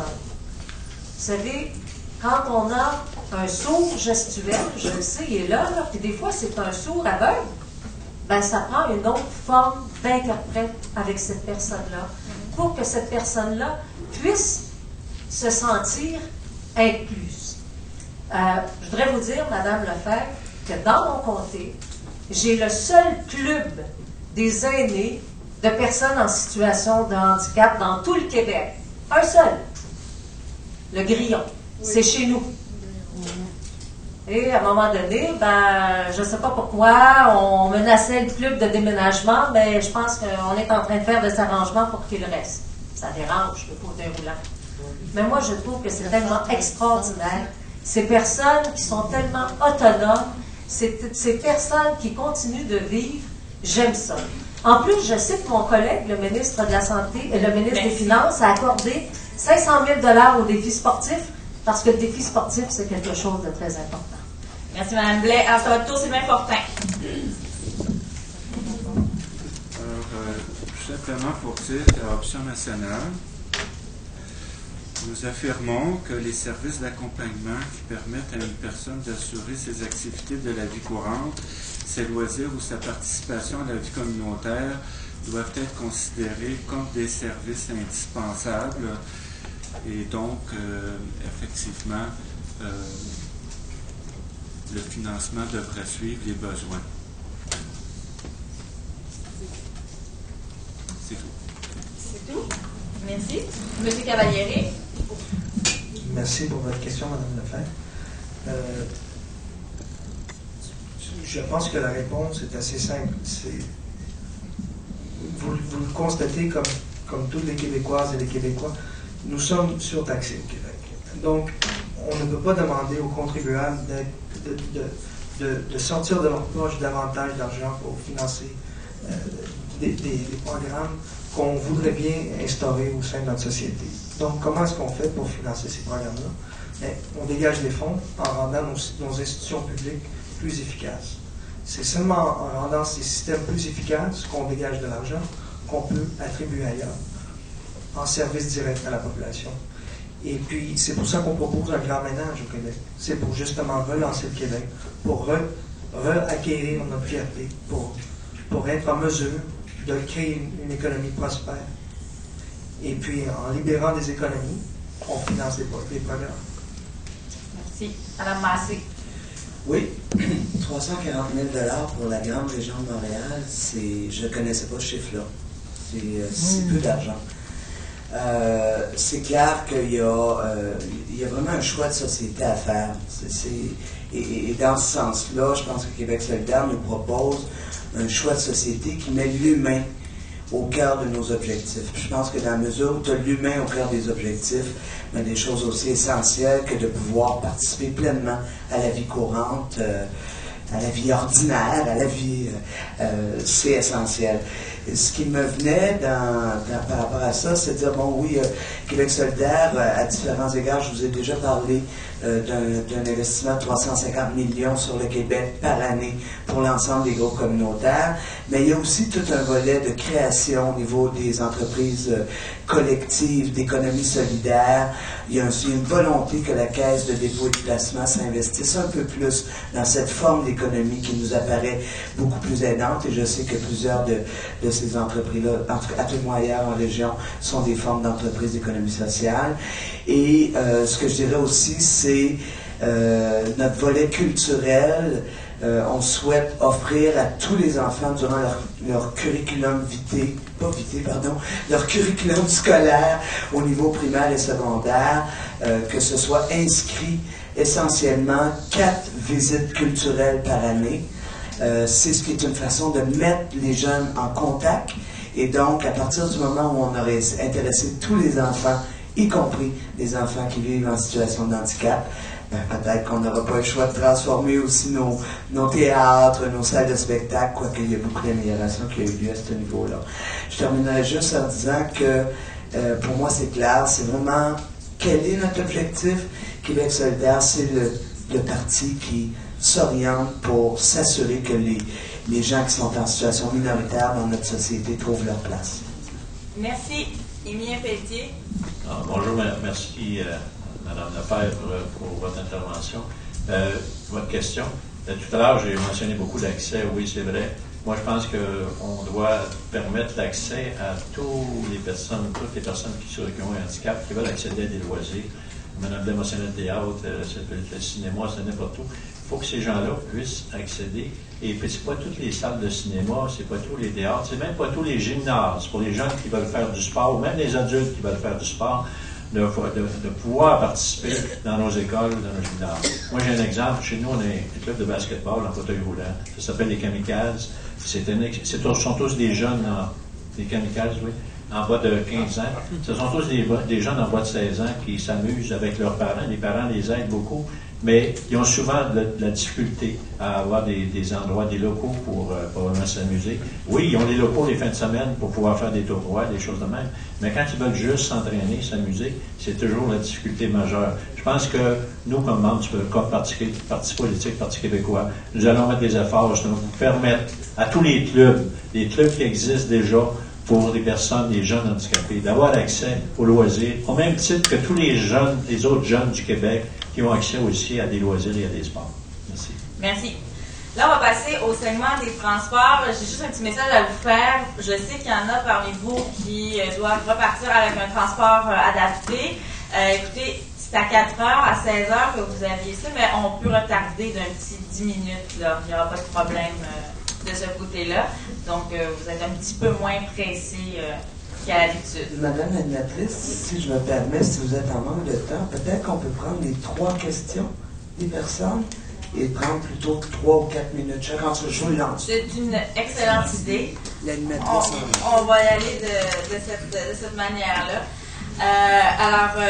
Ce qu'on va faire, c'est que je vais inviter maintenant Marie Turcotte, adjointe à la direction d'Exequo, à poser sa question. Et puis les deux autres aussi, on peut y aller. Les 3 questions de stress en rafale. Oui, puis OK, donc ce sera à vous, Madame Turcotte. Ensuite de ça, on va passer à Lilia Gariani, donc directrice générale de RUTA de Montréal.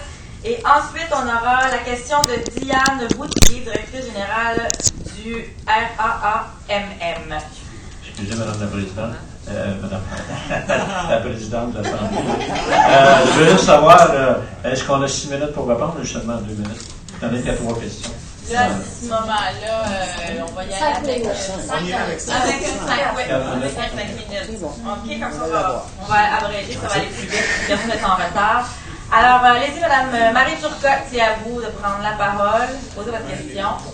Au début des années 2000, le programme de financement du transport adapté du MTQ couvrait à la hauteur de 75% les coûts liés à chaque déplacement du transport adapté.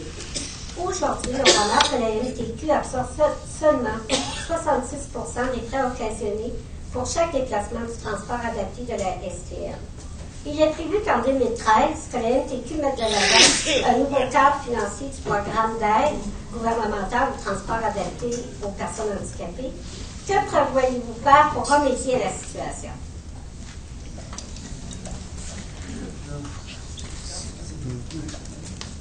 Bonjour. Alors, notre organisme, le RUTA de Montréal, travaille en plus sur les questions du transport adapté, travaille à voir les réseaux de transport collectif être rendus accessibles par les différents transporteurs.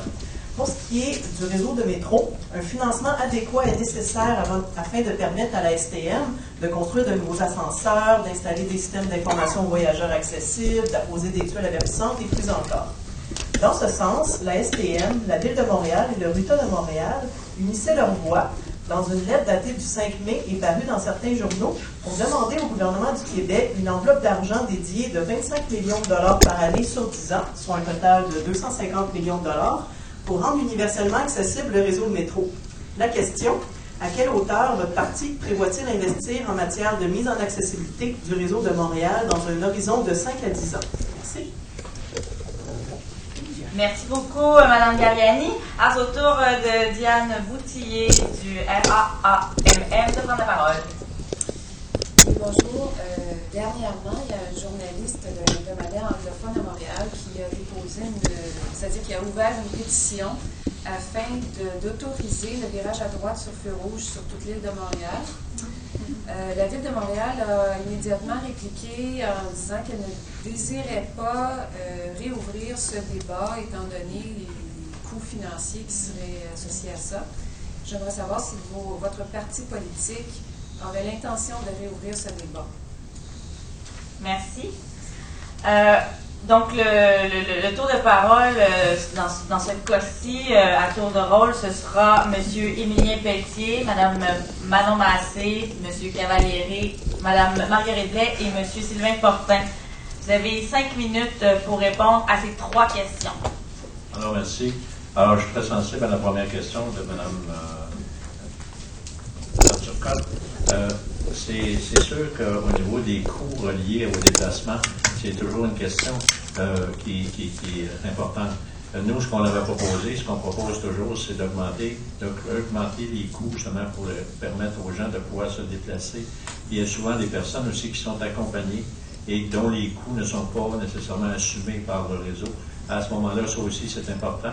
Je pense que, comme parti, nous, on est sensible à cette demande et je peux vous dire une chose, c'est qu'on va l'acheminer et je vais la travailler. Pour ce qui est de Madame, au niveau de la RUTA, le transport collectif accessible, je pense que c'est une des questions les plus importantes actuellement qui peut dire dans le réseau. Il faut faire attention de ne pas perdre ce qu'on a en transport adapté pour le mettre en transport collectif. Nous, ce qu'on pense, c'est que le transport collectif est important. Il faut que les gens aient accès à un transport collectif, mais il ne faut pas que ça vienne enlever. Qu'on vienne faire une sélection des personnes handicapées qui prennent actuellement le transport adapté, puis qu'on les envoie dans le transport collectif sous prétexte que maintenant il existe du transport collectif. Ça, c'est deux choses. Il faut que ce soit complémentaire. Je pense qu'il faut être clair là-dessus. Il y a des coûts, oui, il y a des coûts au niveau du transport, mais je pense que c'est la société à prendre ses responsabilités et à assumer les coûts que ça prend pour respecter les engagements qui ont déjà été pris dans plusieurs municipalités à cet effet. Moi, je suis toujours un petit peu surpris de voir que dans certaines municipalités, on ouvre le transport. On dit aux gens, ben, les personnes handicapées, les usines sont prêtes à vous accepter, vous avez des commerces qui sont prêts à vous prendre, mais bien souvent, le transport adapté ne passe même pas n'est pas accessible aux heures qu'eux veulent aller travailler, parce que le transport adapté, c'est cédulé, et puis bien souvent, il n'est pas disponible. Puis là, souvent aussi, dans les municipalités urbaines, surtout, il n'y a pas de transport collectif non plus. Donc, à ce moment-là, ça devient une problématique. Merci. Pour ce qui est du virage à droite, vous pouvez dire une chose, j'ai lu le rapport qui a été produit par l'Association de personnes handicapées et puis de Montréal ici, et il n'est pas question pour nous de demander que le virage à droite sur les feux rouges soit changé à Montréal. C'est une décision qui appartient, oui, à la Ville de Montréal, mais il n'est pas question que nous, comme parti, on s'engage à cette voie-là. Merci. Madame Massé? Oui, sur le virage à droite, j'en ai aucune idée, fait que je vous raconterai pas de mentir, je ne sais pas. On n'a pas parlé, mais on va en parler, puis on va en parler avec vous, parce que vous allez nous amener les arguments du pour et du contre. Concernant la question du transport, tantôt, c'est quand même dans le grand chapeau de l'intégration citoyenne. Le transport, c'est la base. Bien sûr, le soutien à domicile pour être capable de commencer ta journée, mais après ça, moi, normalement, que tu veux sortir, tu as absolument besoin de transport. Alors, je suis tout à fait d'accord que c'est essentiel qu'il y ait des réinvestissements d'argent pour permettre au transport adapté de mieux desservir les besoins de la population, pas juste sur l'île de Montréal, mais dans l'ensemble du Québec. Mais à Québec solidaire, on pense aussi, et surtout qu'il est temps que le Québec arrive au 21e siècle en matière de transport et que l'ensemble du transport collectif soit d'une part électrifié, parce qu'on est en train de s'étouffer, les gaz à effet de serre sont en train de nous étouffer. Hein, ça vous concerne autant que ça me concerne, cette affaire-là. Et dans ce sens-là, c'est important. Et le Québec, en plus de produire une électricité propre, on pense qu'on peut en produire encore pas mal plus proprement, comme l'éolien, comme la géothermie. On produit des trains. Alors, pourquoi pas se lancer dans un vaste chantier d'électrification et d'amélioration des services de transport collectif en s'assurant que l'ensemble du transport soit d'accessibilité assurée. Ce qu'on est capable de faire en 2012, là, on envoie du monde sur Mars, bon Dieu. Ensuite, et pour ça, pour répondre à votre question, pour Québec solidaire, au-delà du 1 milliard par année qu'on va investir en infrastructure, c'est-à-dire qu'il va falloir développer des nouvelles infrastructures pour l'électrification, on veut aussi investir 420 millions dans les transports collectifs pour l'embauche de nouvelles personnes, le développement des services, et j'imagine que là-dedans, on inclut tout à fait les services adaptés, et de permettre une meilleure... en fait, on vise même à terme de notre grand projet, je ne vous dis pas que c'est dans le premier mandat, ça, je ne dis pas ça, mais la diminution des coûts de notre passage dans le transport collectif, voire même jusqu'à la gratuité éventuellement, ce qui inclurait, à mon sens, aussi le transport. Pourquoi? Parce qu'on pense qu'un citoyen, une citoyenne qui ne vit pas isolé chez eux, qui peut être en contact avec sa communauté, avoir des loisirs, être en lien avec sa famille, etc. C'est des gens qui sont en meilleure santé mentale, et donc, en plus de leur propre bonheur, collectivement, ça nous rend plus heureux parce que, bon, ça coûte moins cher, mais surtout, on voit de plus beaux sourires et on aime ça. Fait que je pense que c'est ce que je répondrai à vos questions. Merci. Monsieur Cavalieri. Merci pour les questions. Pour ce qui est de la première question, concernant le transport adapté, sachez en premier lieu qu'un gouvernement de la coalition adoptera une série de mesures pour améliorer le transport public au Québec. Ces mesures incluront le développement nécessairement de créneaux d'excellence dans de nouveaux moyens de transport et le financement des infrastructures. Mais j'aimerais plutôt vous parler personnellement du transport adapté parce que je ne sais pas si vous avez vécu la même chose que j'ai vécu, mais moi j'ai commencé à utiliser le transport adapté en 1988. Et puis à cette époque-là, c'était complètement désastreux pour moi. Je vais vous dire pourquoi. Parce que dans ce temps-là, j'étais un étudiant au cégep. Et puis, il fallait nécessairement que je me rende à mes cours. J'habitais dans l'est de Montréal et puis j'allais au cégep, à un cégep près à Ville-Saint-Laurent. Donc, nécessairement, il fallait que je fasse appel à ce service-là. Le transport adapté, je ne sais pas si c'est le cas aujourd'hui, il faudrait que vous m'informiez à ce niveau-là, utilisait ce qu'ils appellent dans le temps le système de voyagement partagé, shared ride, c'est ce qu'ils appellent. Et puis donc, ça voulait dire que j'embarquais chez nous dans l'est de Montréal, et puis on faisait notre chemin vers ma destination finale, et puis on embarquait 1, 2, 3 autres passagers. C'est toujours la même situation. Oui, c'est toujours la même situation. Et donc, il y avait des journées où j'avais mon transport de 6 à 8 heures, et puis j'arrivais à l'école à 10h30, 11h. Et puis quand il y avait des tempêtes, l'hiver, on disait carrément, c'est annulé. On s'arrangeait pour appeler la direction de l'école pour voir si j'attendais dans mon espace d'études pour me dire que finalement, c'est votre père qui va s'arranger pour venir vous chercher à 7 h du soir quand il termine son travail. C'est encore pareil. C'est encore pareil. Je suis très attristé de le constater.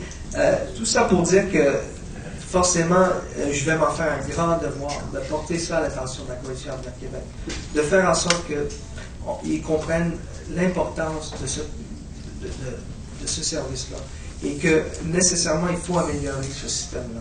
C'est impossible de permettre à une personne, et je comprends, il y a des contraintes budgétaires, et je réitère encore une fois, c'est pour ça qu'il faut nécessairement aller chercher des efficacités dans nos institutions publiques pour dégager des économies, des sommes d'argent pour justement combler ces lacunes-là. Parce que selon moi, c'est inacceptable.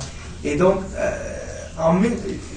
et puis ça, je vous dis ça, ça fait déjà 24 ans que je suis en fauteuil roulant. Depuis 1990, je n'utilise plus le transport adapté parce que c'était carrément impossible de le faire. Et puis, donc, oui, c'est important qu'il soit bien financier, mais encore plus que ça, c'est plus important qu'il soit bien géré, efficacement, que le monde se rende de destination A à B dans le plus court délai possible, parce que c'est du monde qui vont au cours. On est des Québécois et des Québécoises comme toutes les autres. Il faut qu'on se rende à nos cours, il faut qu'on se rende à notre travail. Et puis moi, personnellement, j'ai pris la décision de ne pas conduire parce que ma condition physique, j'ai fait le choix de ne pas conduire, tout simplement pour ne pas avoir sur ma conscience que si jamais quelque chose arrive, et puis je cause un accident pour une raison ou une autre, parce que je souffre de spasme aussi, j'ai un certain degré de spasme, j'ai choisi pour des raisons personnelles de ne pas conduire, mais il faut nécessairement que je me déplace. Et donc aujourd'hui, je le fais avec l'aide de mon entourage. J'ai une conjointe formidable qui me transporte partout, elle est mon chauffeur de taxi, et puis, mais c'est pas tout le monde qui a cette possibilité-là. Et donc, il faut nécessairement que ce système-là soit efficace et soit au service des usagers. En réponse à la deuxième question, c'est un peu, je vais faire un peu, ça va être un peu redondant parce que en réponse à la question de l'universalité du système de métro, juste avant d'entamer ma percée dans le monde politique, j'avais été offert un contrat en tant qu'avocat dans une firme au centre-ville. J'habite actuellement à Blainville. Et donc, j'ai fait l'exercice de voir si je pouvais me rendre de chez nous avec le train de banlieue. Vous allez devoir conclure. Oui. Merci. Donc, si je pouvais me rendre de Blainville au centre-ville de Montréal, tout en suivant les consignes qui sont affichées sur le site web de la STM, qui indiquent qu'une station est accessible, une autre ne l'est pas, et quoi que ce soit. Donc, je me suis aligné pour ainsi faire. Et saviez-vous que, rendu à destination, je ne pouvais pas sortir du métro. Il fallait nécessairement que j'emprunte l'aide de quelqu'un pour me faire monter les escaliers mobiles. Pour moi, c'est complètement inacceptable et je vais m'en faire un devoir énorme de porter ça à l'attention de la commission. Merci, M. Cavaliere. Alors, ça va tourner à Mme Blais. Merci beaucoup. Belle question que celle du transport. Et surtout quand on parle de transport adapté, j'ai l'impression que c'est souvent les personnes qui s'adaptent au transport. Quand on mentionne que quelqu'un n'était pas ici pour poser la question parce qu'elle n'avait pas de transport, alors je sais que vous attendez souvent le transport adapté aux heures fixes. Je sais aussi, pour répondre à la première question, que l'Office des personnes handicapées travaille d'arrache-pied actuellement pour que toutes les municipalités du Québec déposent leurs plans en matière de transport. Ces plans sont attendus. Il y a 15 000 personnes actuellement qui utilisent ce qu'on appelle le transport adapté. Par ailleurs, on a plus d'autobus avec des planchers qui s'abaissent. Et je me souviens très bien, une fois, j'attendais l'autobus et il y a une dame qui était en fauteuil roulant et elle m'a dit, pour moi, c'est de l'autonomie. C'est de la quête de l'autonomie parce qu'auparavant, j'étais obligée d'être avec quelqu'un. Maintenant qu'il y a des planchers, ça me permet de voyager seule à travers la ville. Il y a des espaces qui sont réservés aux fauteuils roulants, des taxis qui sont mieux équipés. Et à travers le programme Vivre et vieillir ensemble, nous avons 5 recommandations en matière d'assurer la mobilité des personnes aînées. Ça touche aussi les personnes en situation de handicap. Et avec les municipalités Amis des aînés, parce que ce sont des politiques, un peu comme dans le cadre de l'année des personnes handicapées en 1981, c'est Never Without Us, jamais sans nous. Alors des plans d'action faits par et pour les aînés qui décident. Et je vous donne l'exemple, dans la MRC du Témiscamingue, ils ont mis en place un nouveau service de transport pour permettre aux personnes qui ont de la difficulté à se déplacer, parce qu'il y a des distances entre les 21 municipalités, de pouvoir le faire. Je pense qu'il faut trouver de nouvelles alternatives. Maintenant, concernant la deuxième question, le métro de Montréal, quand il a été construit dans les années 60, on n'a jamais pensé qu'à un moment donné, on était pour qu'il y avait des personnes avec des fauteuils roulants, on ne les voyait même pas. Alors, il n'y avait pas d'ascenseur. Maintenant, on dit, ça coûte très cher faire des ascenseurs. Vous posez la question, est-ce que le prochain gouvernement est prêt à investir 25 millions de dollars par année sur 10 ans pour rénover les ascenseurs? Je ne peux pas répondre à la place du ministre des Transports, mais c'est une question pertinente et je sais que c'est étudié actuellement par le gouvernement et par la STM et par votre organisme. Il faut aller plus loin là-dedans, il faut aller rapidement. Ça va être bon pour tout le monde. Concernant le virage à droite, pas d'accord avec ça, moi, à Montréal. Je pense qu'il faut être en mode écoute. C'est une décision de la Ville de Montréal, mais écoutez, je pense que vous avez de la difficulté avec ce virage-là ailleurs à travers le Québec. À Montréal, ça va déjà très, très rapidement. C'est difficile aussi pour les cyclistes. Si, en plus, on fait le virage à droite et qu'on ne voit pas les personnes qui sont à mobilité réduite, je pense qu'on aura un très, très grand problème. Alors, moi, je crois que la liberté, c'est aussi le transport. Et peut-être une anecdote en terminant, j'étais avec un ami qui est un athlète olympique et nous étions ensemble. Et à un moment donné, il a hailé un taxi. Le taxi ne voulait pas s'arrêter.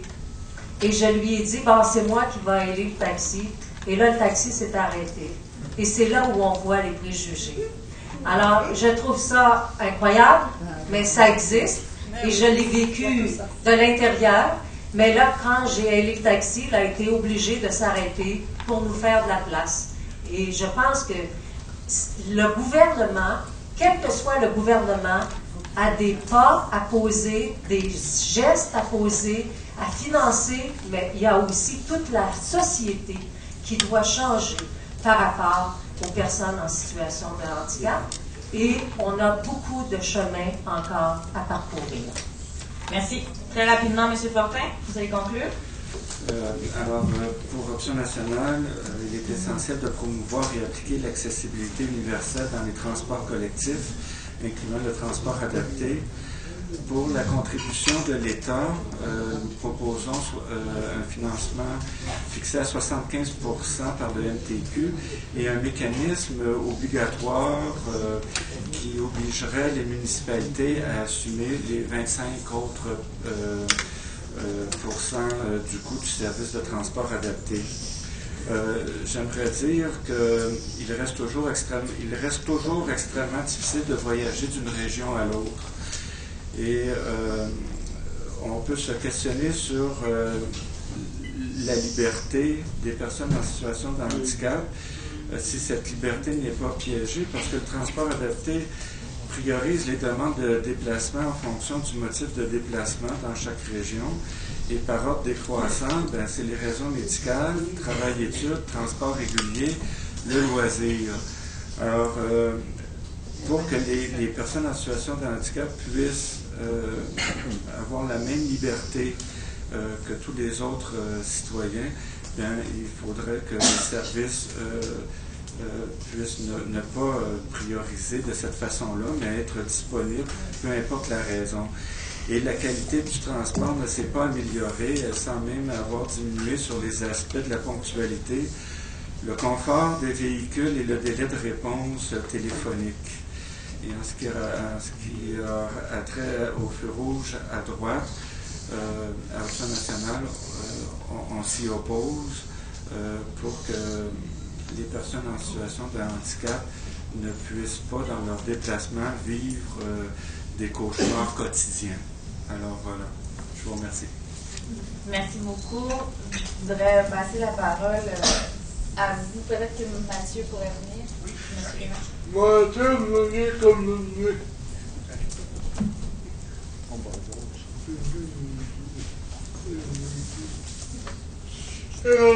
J'allais revenu sur plusieurs fois de cheval que je faisais.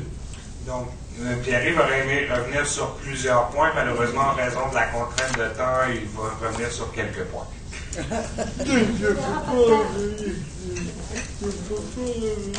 Il peut même pas revenir sur quelques points. Je peux l'écrire. Et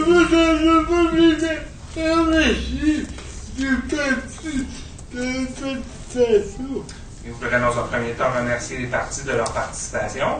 Je veux remercier il a fait un bon travail. Vous voudrez remercier l'animatrice qui a fait un très bon travail. Oh.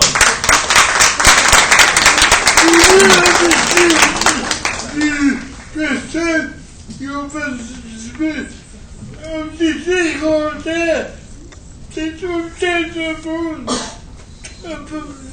On s'en pas,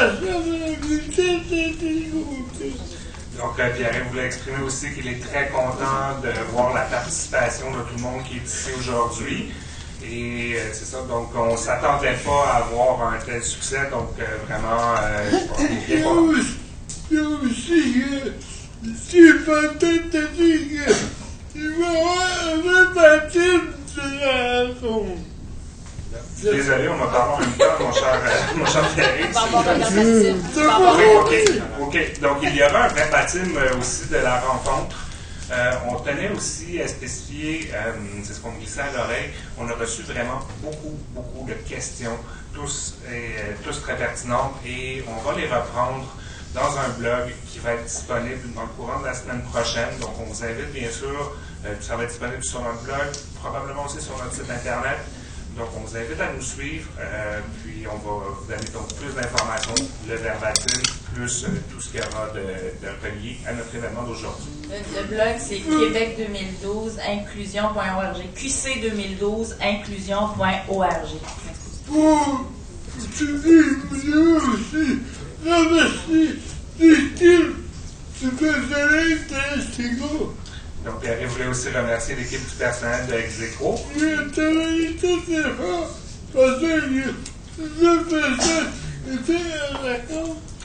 Qui ont travaillé très fort pendant, entre autres, la période des vacances.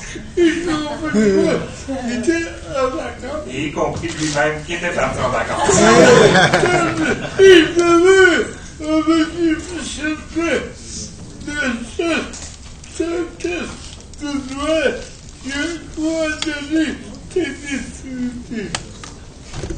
Pas sûr d'avoir ça. Non, pas encore. Là, c'est des effets de la fatigue qui commencent à se ressentir.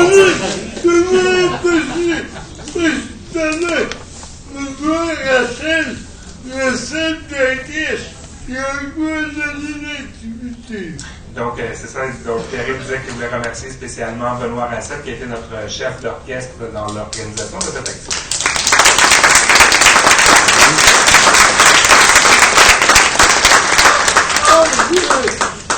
Ça veut dire, et par moment, je sais, Excuse-moi, non. Bon retour à tous et toutes. Et c'est pas un moment, c'est donc, Pierre-Yves aussi, tu souhaitais qu'on ait assez de matériel? On a assez de matériel pour travailler pour les 4 prochaines années. Et juste tout ça.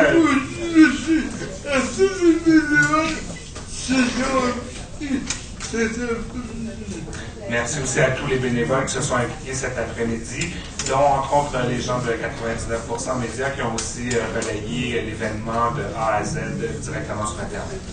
Et que toute la séance est disponible en vidéo sur notre site. La séance est également déjà disponible sur leur site Internet. Qui est votre site Internet? om99media.org. om99 media.org. Vous voyez, j'ai de la misère avec tout le monde.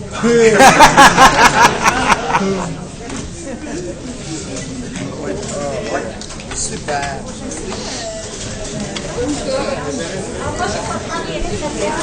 Alors, merci à tous d'avoir assisté à cette rencontre et débat politique pour les personnes handicapées sur les ondes de om99media.org.